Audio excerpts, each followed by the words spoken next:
Ciri-ciri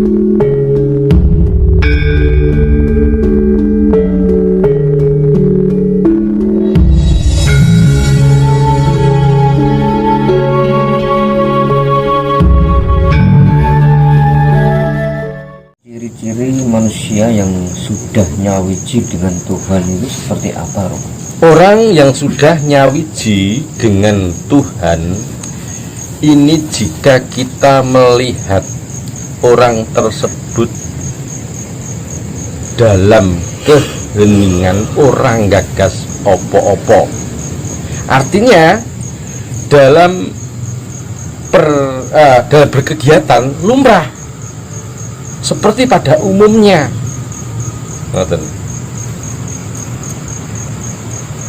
Tapi ketika sudah maneges, maka hilang watak orang tersebut.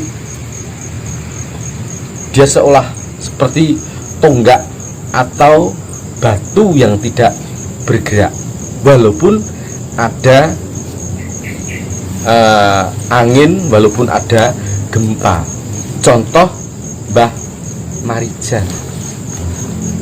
Meskipun banyak orang yang sudah diungsikan almarhum Mbah Marijan, berapa orang yang menjemput beliau tetap tidak mau.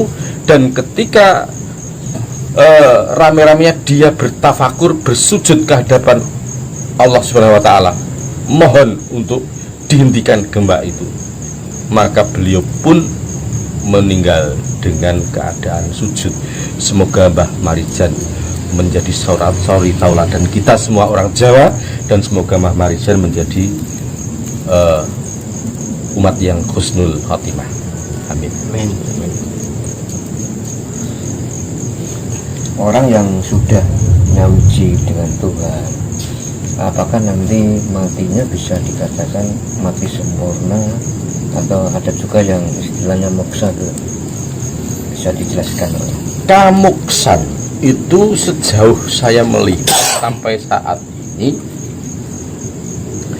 di zaman kehidupan saya, tapi jadi di zaman kehidupan saya belum pernah tahu yang bagaimana namanya mukso. Tapi eyang-eyang atau bapak saya pernah bercerita bahwasanya buyut saya, si Joyo Sumarto, itu meninggalnya tanpa bekas. Jadi dalam sentong yang diseloroki dari luar itu tidak ada jendelanya waktu itu, tapi di dalam yang ada tinggal celana, baju, sarung, dan sabuk otok serta blangkonnya. Nah, jasadnya tidak ada yang tahu entah kemana. Namun konon bapak saya dan saudara bapak saya pernah ditemui. Namun saya sendiri belum pernah ketemu, juga tidak tahu bagaimana wajah serta rupanya Mbah Joyo Sumarto tersebut. Itu yang disebut mukso. Tapi senyampang yang saya sejauh kehidupan saya belum pernah tahu yang namanya mukso. Kembali menjawab tentang pertanyaan apakah bisa mati sempurna, manusia hanya bisa melihat sempurna dan tidak, itu Allah yang akan menerima, yang akan tahu.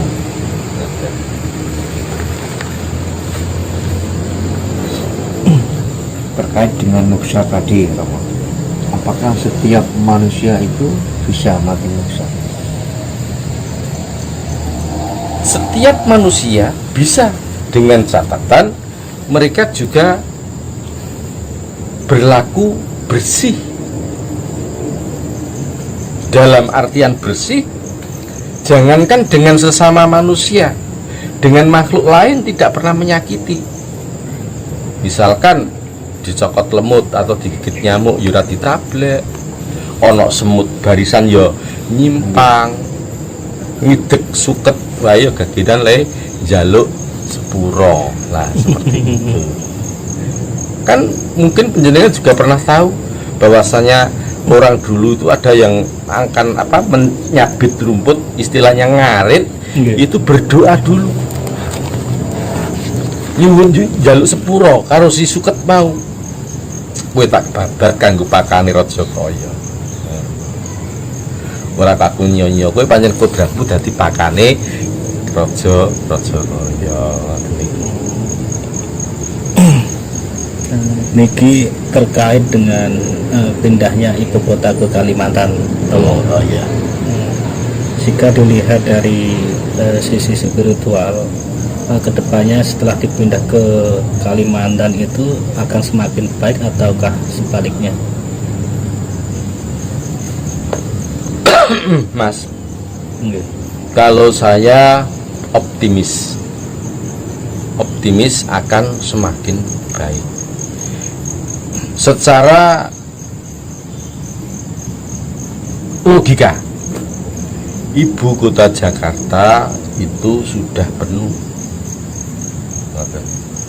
penduduknya sudah padat. Tidak mungkin pemerintah harus mengurai penduduk untuk dipulangkan ke tempat asalnya. Dan ekonomi Jakarta sudah berjalan. Bagus. Roda ekonomi di Jakarta sudah bagus. Nah, lantas perpindahan ibu kota ke Kalimantan, maka saya optimis bagus karena baik. Karena apa? Memang saat sekarang masih dalam kondisi sepi. Jarang penduduk, namun yang namanya kota pusat pemerintahan nantinya akan datang para urban mencari kehidupan yang baru di sana. Yang makin lama juga akan menyamai dengan ibu kota.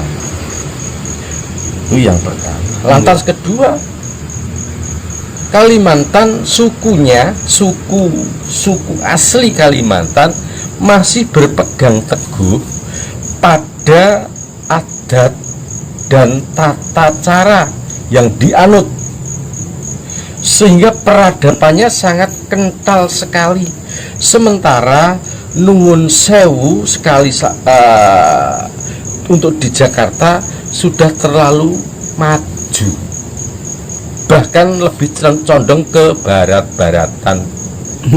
Saudara kita yang Betawi saja hampir kehilangan budayanya, ikut-ikutan budaya yang ekspor, impor. Gitu. Ikut-ikut budaya impor, kalah dengan budaya impor. Meskipun yang saudara kita di dalam Betawi masih mempertahankan, tapi gaya hidupnya ya tetap metropolis kan gitu. Nah, beda dengan Kalimantan yang masih kental sekali. Jadi intinya akan semakin membaik ya, Bang. Semakin membaik, bahkan itu yang nantinya akan menjadi barometer persatuan negara-negara. Mengapa demikian? Ketika saya mengikuti upacara penempatan air dan bumi dari berbagai provinsi, ritual Kendi Nusantara ritual Kendi Nusantara itu bagi penjenengan atau adik-adik kita yang tidak pernah mengungkap buku sejarah, maka itu dianggap yang pertama kali.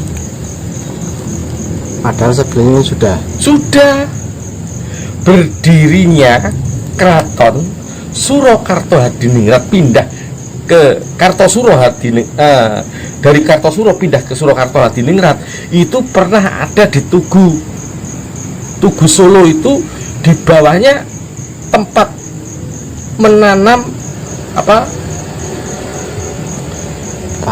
tanah dari berbagai bupati-bupati Patmonconegoro pada masa itu, dan alhamdulillah Solo bisa berjaya hingga sampai detik ini Kasunanan Surakarta Hadiningrat gitu. Berarti dulu pernah dilakukan seperti itu. Betul. Ya? Termasuk ketika Sumpah Palapa-Patih Gajah Mada juga pernah melakukan hal yang sama.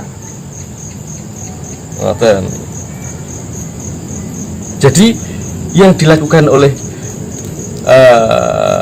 pemimpin kita, pemimpin negara kita, Pak Jokowi itu, kalau saya boleh ngomong ya mengedak laku, artinya meniru perjalanan pendahulunya. Lho pancen wong Jawa, Mas. Wong Jawa.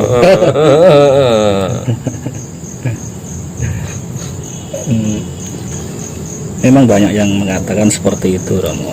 Kedepannya akan semakin baik. Amin.